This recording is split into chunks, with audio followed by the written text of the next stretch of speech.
Hello दोस्तों, abnormal psychology में स्वागत है।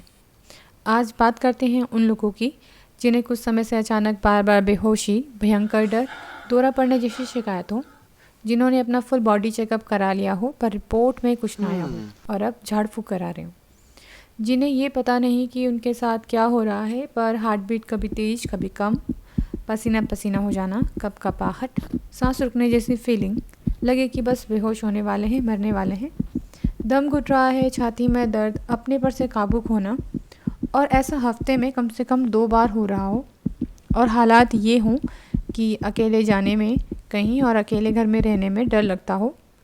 जी हाँ, मैं बात कर रही हूँ पैनिक डिसऑर्डर की। घबराएं नहीं, इस डिसऑर्डर से मैं खुद गुजर चुकी हूँ। तो ये क्या है, इसे समझते हैं। जैसा कि नाम से ही पता चलता है, इसमें पैनिक हो जाते हैं, घबरा जाते हैं, जिससे पैनिक अटैक पड़ जाता है।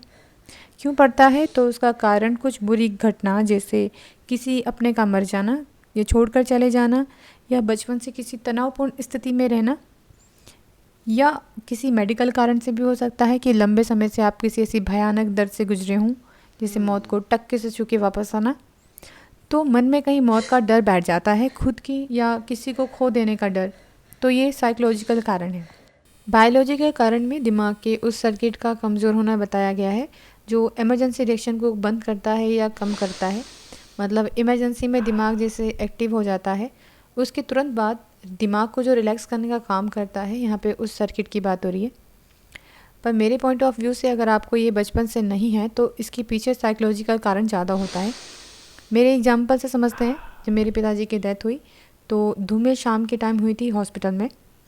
इसमें क्या होता है, हम स्ट्रॉन्ग बनने के चक्कर में अपने आप को धोखा देते हैं और बाद में वो दर्द किसी दूसरा रूप लेकर बाहर आता है। तो मैंने भी यही किया।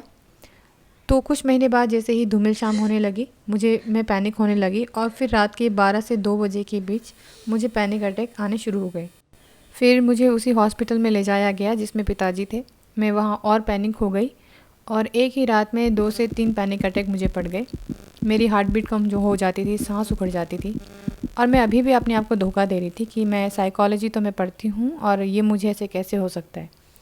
फिर फुल बॉडी चेकअप हुआ, रिपोर्ट आई, रिपोर्ट में कुछ नहीं आया। फिर वही होने लगा कि धूमिल शाम आते ही मुझे पैनिक होना में शुरू हो जाती, मेरी सांस उखड़ने लग जाती थी और फिर झाड़ फूँक शुरू हो गए। तो झाड़ फूँक वाले बहुत तेज़ होते हैं। वो कहने लगे कि छोटी लड़की है तो पिताजी का साया है वगैरह। डॉक्टर इलाज भी चल रहा था। फिर मैंने देखा कि मेरी एंटी एंग्जाइटी ड्रग्स मुझे दिए जा रहे हैं। तो फिर मैंने खुद को एनालाइज़ करना शुरू किया कि मेरे साथ ये क्या हो रहा है, और मैंने इससे बाहर आने के लिए जो मुझसे बन पड़ता था हर संभव कोशिश करी और मैं इससे बाहर आ गई। तो कहने का मतलब ये है कि मानसिक बीमारी कभी भी किसी को भी हो सकती है। खुद को समझने की कोशिश करें, जिसके लिए आप काउंसलर की हेल्प ले सकते हैं। कई बार कुछ बुरी घटनाएं हमें याद नहीं रहती और वो अनकॉन्शियसली हमें परेशान करती हैं। तो काउंसलिंग में थेरेपी के थ्रू उसे बाहर लाया जाता है, एंटी एंग्जाइटी ड्रग्स दिए जाते हैं, मेडिसिन से इलाज किया जाता है, और हमें अपनी बॉडी कंट्रोल का प्रशिक्षण दिया जाता है। जैसे हार्ट बीट का बढ़ने को हम गलती से समझ लेते हैं कि हमें पैनिक अटैक पड़ने वाला है, तो वो एक्चुअल में पैनिक अटैक पड़ जाता है। तो इसको नॉर्मलाइज किया जाता है कि आपकी हार्ट बीट जो चल रही है वो नॉर्मल है, उसे नॉर्मल करें।